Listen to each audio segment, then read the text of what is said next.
Which defenders should you be picking for your FPL team for the new season? Welcome to FPL Mate, my name is Dan, and hopefully we're going to find some answers to that exact question with another tier list.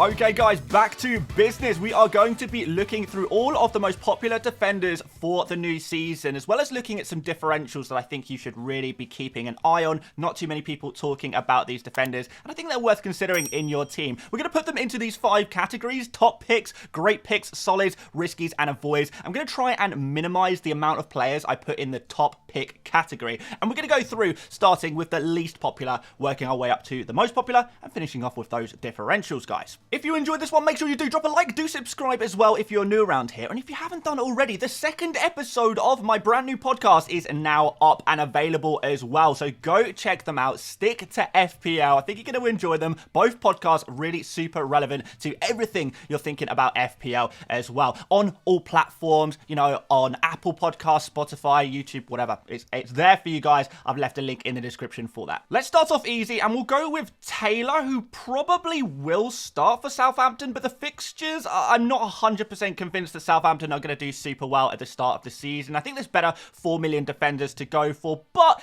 at the same time, if you're just looking for someone to sit on your bench at 4 million, you're rarely going to play them, and they may turn out okay.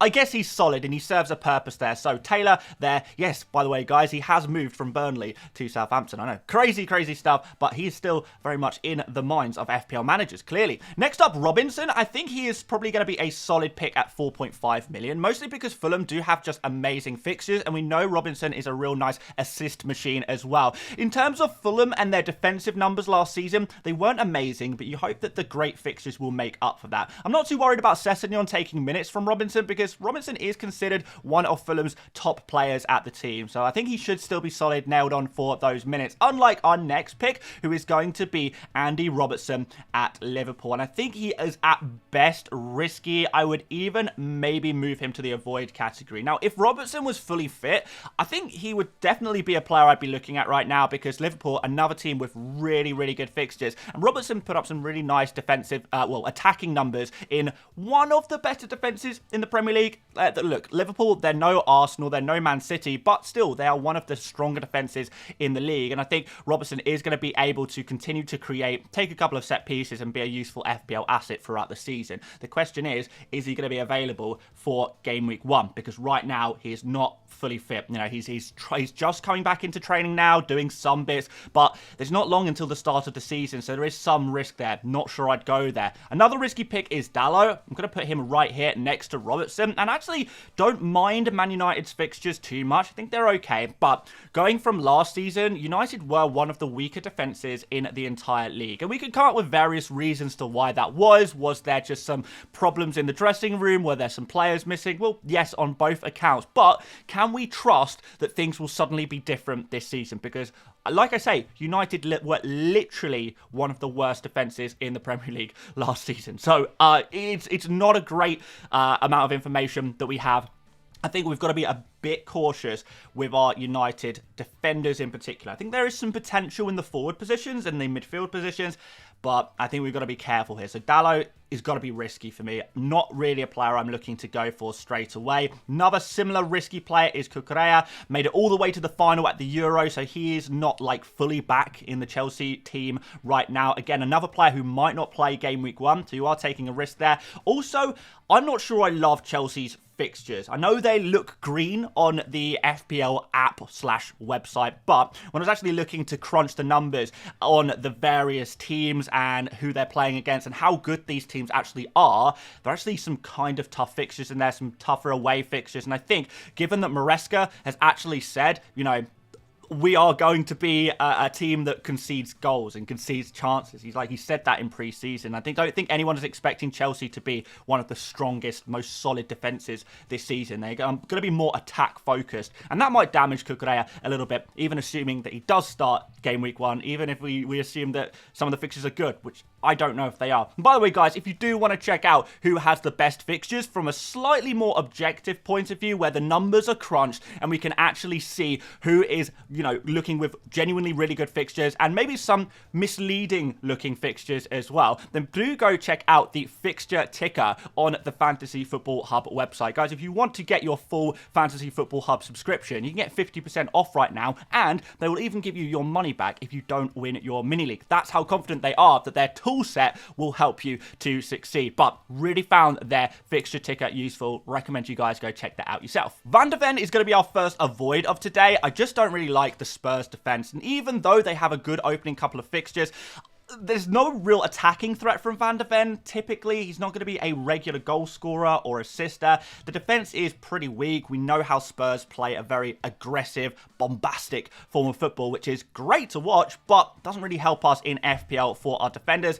unless you can get a fullback from Spurs, who do offer a little bit more. Van de Ven, unfortunately, is not going to offer us that. Similarly, I'm going to put Share in the avoid category because that 5.5 price tag is just too much. I think we can find a lot of 4.5 million defenders that score just as well as the Newcastle man, and I'm a little bit worried about Newcastle defensively as well. Their defensive numbers were pretty poor last season. They conceded a lot of goals, and maybe Pope coming back can begin to remedy that. But as we know, there are just cheaper options in the Newcastle defense if you did want to go there. Fast is up next. He's solid at 4 million. Again, if you're just looking for a cheap 4 million defender to go for your team, you're going to leave them on the bench most weeks for a Leicester team that, you know, they're not going to be the whipping boys of the league, you would hope, and maybe can succeed. They've got some good quality players in their team. We're not expecting them to get relegated necessarily, I don't think. Maybe I went a little bit early with that prediction, but you guys might agree with that one. But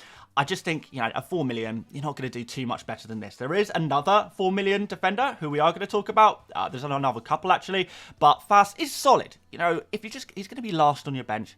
He does the job. That's all you need. Gay is probably risky compared to some of the other 4.5s because he doesn't really offer any attacking threat, and he doesn't really do too well for bonus points either. So there are other routes into the Crystal Palace defense that I think I prefer, and it would be a little bit risky to go for Gay above some of those other guys. Kyle Walker is an avoid because the opening game is a difficult game against Chelsea in which he may not even start. Pep Guardiola has already come out and said that many of the players at Manchester City who were, you know, maybe getting further in the international competitions, such as Walker, who made it all the way to the final of the Euros, he is going to be slowly reintroduced across game weeks 1 and 2. So there's no guarantee that Walker starts at the beginning of the season. So he's going to be an avoid for me. And from that end of the spectrum to the other, we're going to go for Barco. And Barco is going to be the first player I put in the top pick category. And the reason is, well, I cannot really see myself building an FPL team this season without Barco in. It's not that Barco has produced an amazing amount in the past, but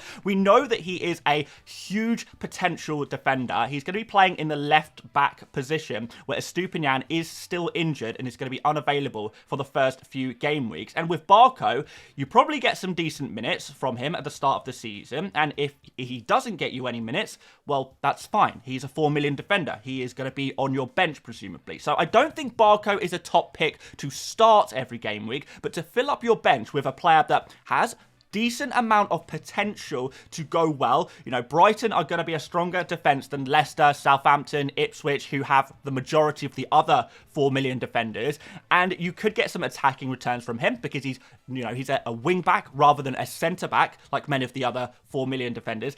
And if it goes well, then you've got a nice fixture in game week 4 against Ipswich. You've got a decent opening fixture against Everton.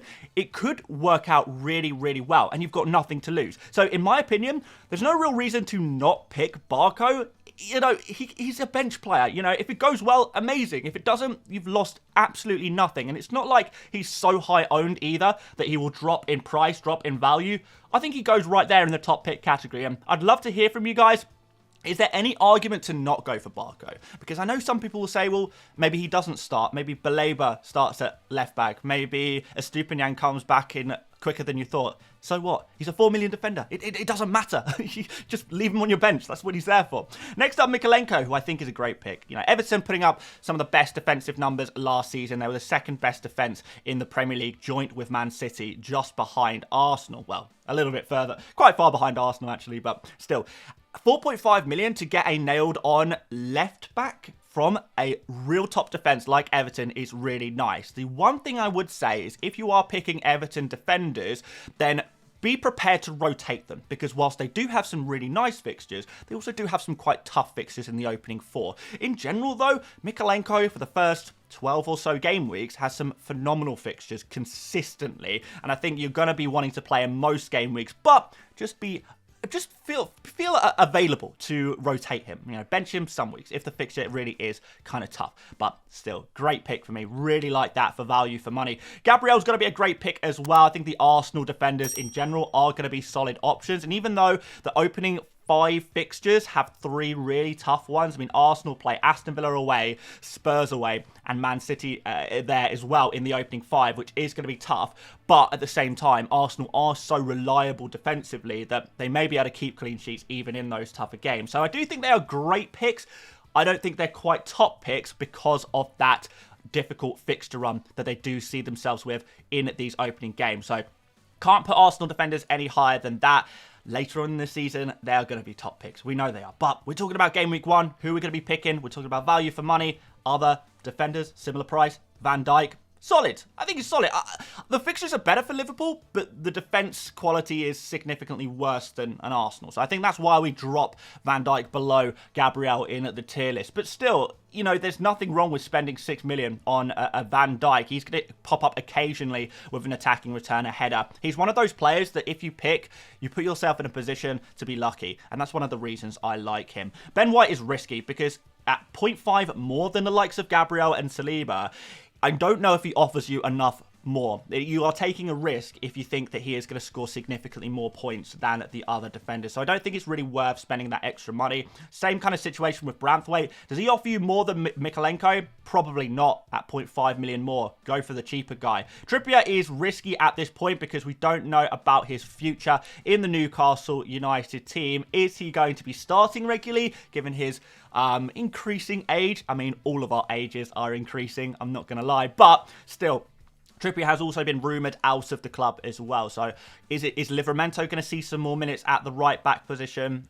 Very, very possibly. So I do think you're taking a risk there with a pretty expensive defender whose defence didn't really perform last season, and we've got a bit of rotation risk, sale risk there as well. There's just lots of risk factors attached to Trippier right now, even though he is definitely a player with potential. Just a lot of risk there, not really feeling it. Harwood Bellis is a risk for a very different reason, and I know he looks good on paper as a 4 million defender to just leave on your bench. My issue with him is because so many people are picking Harwood Bellis, he is going to drop down to 3.9 million very quickly if he doesn't get points. And I know people will be saying, well, you know, like, who's going to be selling their 4 million defender? Well, for example, a lot of people could try and move Harwood Bellis to Barco if he starts well. A lot of people might have some money in the bank and might move Harwood Bellis to a 4.5 million defender. And even though it's usually going to be best to just keep your 4 million defender, a lot of people who are maybe less experienced at the game will be picking him, seeing poor results and making like reactionary transfer moves. We see it all the time. And,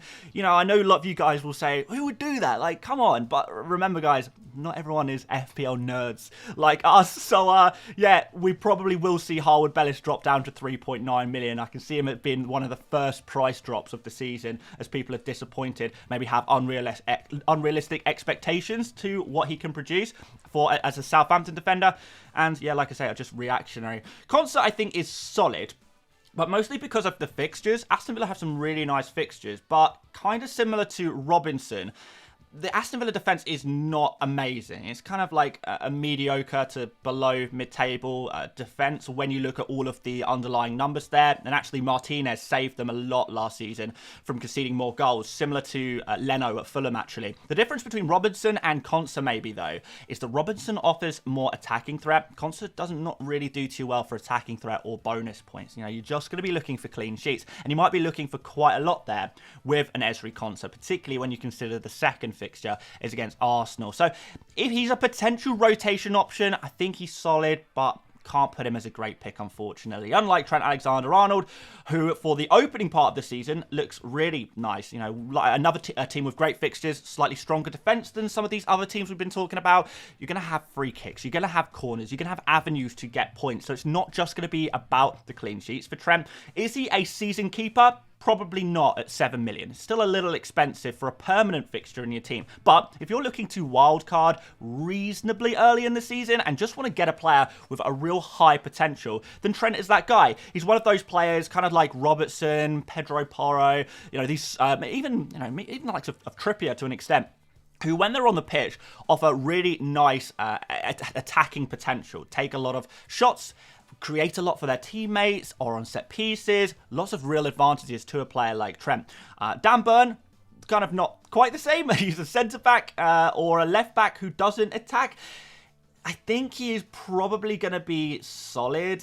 Again, slight concerns about the Newcastle defence. Minor concerns about Burn's rotation. I think he should start fairly regularly, but I'm not 100% convinced by that. But in general, for 4.5 million, that's solid. He's fine. Anderson, really like him. Great pick. Straight up here in the great pick category. Crystal Palace, really strong defence. You know, top 4 defence, really, second half of last season under Glasner. Again, some tricky fixtures in there, but at 4.5 million, you can definitely rotate him in and out of your team. And he works quite well in conjunction with Mykolenko. If you've got Anderson and a Mykolenko in your team, when Anderson has a good fixture, then it's usually Mykolenko has a bad fixture, and vice versa. So you can keep swapping them based on who is playing who. Pretty nice little strategy there that you might want to employ. And I think that's what part of the reason which makes both Anderson and Mykolenko such great picks at 4.5 million. Cheap rotation defenders where you can pretty much always get a decent fixture out of the pair of them. So like them both a lot. They're going to go in there and are kind of my top 4.5 million defenders to go for right now. There's plenty of other solid options, don't get me wrong, but these two are my favourite. Pedro Porro. Really nice, really nice attacking numbers last season. But under the new bonus point system, we found that Pedro Porro, it looks like he is going to be damaged pretty much the most of any player in the Premier League.